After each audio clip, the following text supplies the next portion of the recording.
Motorola recently launched the 2025 RAZR, and as cool as that thing looks, I think it's also the perfect time to take a look at Motorola's offerings from last year, specifically the base model RAZR 2024. I just picked one of these up a couple months ago, and in that amount of time, it has gone through the rigorous day-to-day testing I give all of the phones that go in my pocket. But is the RAZR actually worth ditching your old non-bendable phone for? Let's take a closer look.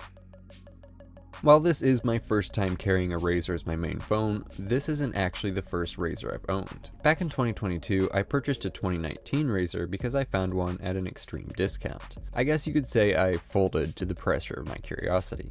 Unfortunately, it didn't end up becoming a daily driver for me because it lacked the horsepower I needed and was locked to a carrier I didn't use. With a slow processor, weak battery, and terrible camera, the 2019 RAZR just didn't cut it. But the RAZR line has evolved significantly, and I finally decided maybe it has what it takes to bring me over to the flip phone side once and for all. Now, I think it goes without saying, this thing is an attention grabber. Even though I just have the plain black one, anytime someone sees a modern phone that folds in half, they always want a closer look. And what they always seem to be most interested in is, can you feel the crease? And more importantly, does it affect the experience? To answer the first question, yes, you can definitely see and feel it, but as for how it affects the experience, at least for me, I got used to it immediately and it never bothered me at all. After just a short time, I forgot the crease was even there, and I'd say that would probably be true for most people. But now let's address the most important and number one concern any prospective RAZR buyer will probably have, and that would be durability. Anyone who has followed along with anything tech has seen the stories about folding phones failing in various traumatic ways, often at no fault of the owners.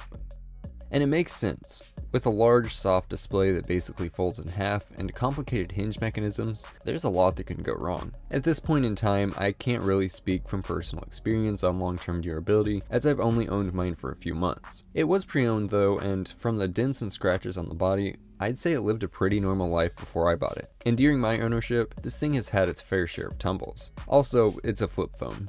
You know I'm whipping it open and slamming it shut, the same way I would with one of those old-fashioned flip phones without the delicate display. I also just play with it, much to the annoyance of anyone around me, because that's half the fun of owning a phone you can fold. All that to say, I've held nothing back, and this phone has so far passed the ongoing durability tests with no issues whatsoever. I can't guarantee this will be the case for everyone, but for me, this has really boosted my confidence at foldables, and I definitely feel more comfortable dropping some serious cash on a more expensive folding phone. And that brings us to price. Besides durability, the biggest barriers to entry for people looking to switch to foldables have been the high prices. The 2024 RAZR, however, especially the non-plus variant I have here, can be purchased pre-owned for significantly less than almost any other foldable device. If you're lucky, you can even find them for less than $100 like mine. But before I praise this thing anymore, I've got to talk about some areas where you will feel that cost cutting. So let's talk cameras. You probably saw this one coming, but let's just get it out of the way. The 2024 RAZR's cameras are a little disappointing, but simultaneously really fun. We've got 3 of them here, 2 on the outside and 1 on the inside. The one on the inside is just a regular hole punch selfie camera. It's not great, but not something I regularly use, so I can't really talk about it. But then we get to the main cameras. We've got a 50 megapixel regular shooter and a 13 megapixel ultra wide. I've got to ignore those megapixels and tech specs for a bit though, because I think the most significant part of this whole camera system is the weird photo processing, and let me show you what I mean. To be honest, it does get a little annoying sometimes, but for me, the unpredictability of not knowing how photos from the RAZR are going to turn out makes shooting photos on the RAZR really fun, and gives this already unique phone even more character. Are these photos good? Well, sometimes, but honestly, if you're switching to the RAZR from any modern flagship, you'll notice a difference, especially in low lighting conditions. In portrait and high-res modes, photos look a lot more normal, but then that excludes the ultra-wide, so if you care anything about camera quality, you might want to skip the RAZR. Unless you're into macro photography. This thing has a pretty decent macro mode. Videos from the RAZR's camera are equally middle of the road, although a little less weird. Overall, this camera system is a little bit of a disappointment, not because it's bad, but it's just so unpredictable and sometimes produces photos that are noisier and just lower quality than I'd expect. But to be fair, this is a unique phone, so the bizarre photo processing kind of feels right at home on a flip phone like this. Another area where the RAZR feels a little cheap is the software experience. As a disclaimer, I have to mention my RAZR is a straight talk device, so your experience may vary. With that out of the way, the amount of pre-installed apps is kind of crazy and a little bit annoying. I've also noticed some odd software bugs, and software updates haven't seemed to be helping much with those. Speaking of updates, Motorola hasn't had the best reputation of keeping their devices up to date with the most modern versions of Android. And yeah, it's no different here, but it does seem like Motorola is trying to keep the 2024 RAZR at least somewhat up to date, so this isn't really something I'd worry too much about. And honestly, those few things are really my only gripes with the 2024 RAZR. The battery never let me down, getting me through a full day, especially when using the front screen more. And the side-mounted power button fingerprint sensor combo is so good, I found myself trying to unlock other devices by touching the power button, even when they didn't support it. Call quality and cell reception were also excellent, at least in my testing on Verizon and T-Mobile. And when talking on loudspeaker, which I do often, people on the other end said they could hear me very clearly, and on my end, I could also hear them quite well thanks to the RAZR's impressive speakers. While they won't really compete with a non-folding flagship, there's enough volume and detail that unless you're doing a side-by-side comparison, there are a few complaints to be made here. Audio through other sources sounds even better though, thanks to Motorola's inclusion of Dolby Atmos audio effects, which work far better here than on the last Motorola phone I took a look at. While it's more of a fun gimmick than anything truly useful, I must admit I really love the spatial audio mode that slightly widens and adds some immersion to audio, similar to LG's 3D sound engine. I've been absolutely loving my time with this phone, from the snappy fingerprint sensor to the surprisingly loud speakers. It almost feels like I'm using a flagship device, but at a tenth of the price. And we haven't even talked about the fun flip stuff yet. So let's flip the phone shut and take a look at that 3.6-inch cover display.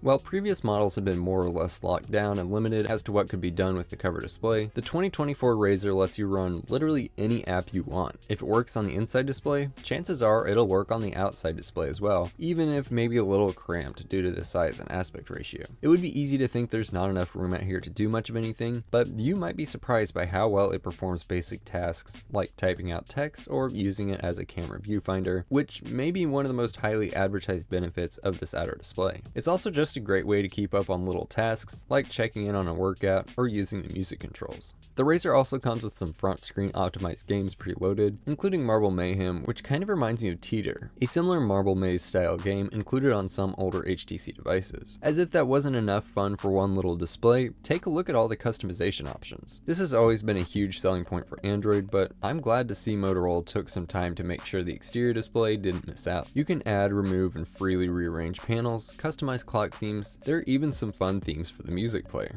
This pretty perfectly ties together the whole idea that the RAZR, even with some of its more useful features, is more of a fun novelty than anything. Don't get me wrong, it's still an awesome phone with or without the flip, but I think when you're buying a Moto RAZR, you're buying a flip phone first. You're not trying to buy a top spec flagship, you're getting a fun phone. And with the consistently dropping price of the 2024 RAZR, you get way more for your money than almost any budget device out there, especially if you're willing to pick up one pre-owned. Again, as an avid Google Pixel fan, my biggest hang-up was over the cameras, but if that's not a concern, then this is by far the best flip phone in existence at this price point, at least for now. It is worth reiterating that my opinion on this phone is from the perspective of someone who purchased it pre-owned for significantly less than what they sell for brand new. While my opinion would still have mostly been the same had I spent the $550 for a brand new one, I would still recommend shopping around a little to make sure you're taking full advantage of the deals that are out there. To summarize, if you're looking for a folding phone on a budget, or even if you're not too worried about saving, the 2024 RAZR is a solid option. While I must admit I don't have a lot of experience with other foldables, I do have plenty of experience with non-folding flagship phones, and the RAZR experience did not disappoint. Well, if we ignore the camera.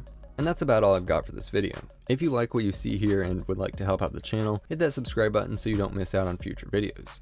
On this channel, I cover anything tech from vintage to modern, obsolete to the most common. I'm always taking video suggestions, so let me know if you want to see anything in particular on the channel. Thanks so much for watching, and I'll see you next time.